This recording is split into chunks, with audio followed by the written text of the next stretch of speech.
warahmatullahi wabarakatuh. Okay guys, I want to tell you how to operate a washing machine. First, open the cap of washing machine tube. Put the clothes in the washing machine.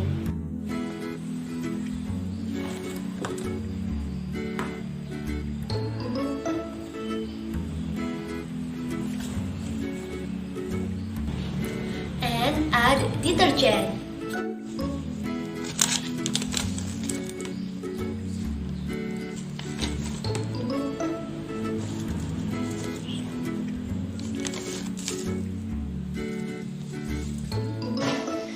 And close the cap of washing machine.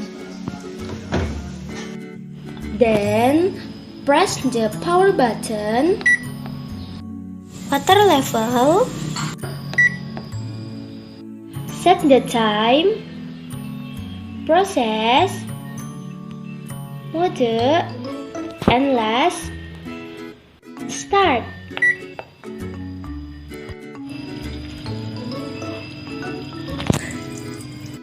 The washing machine will add water, rinse, and bring the clothes automatically.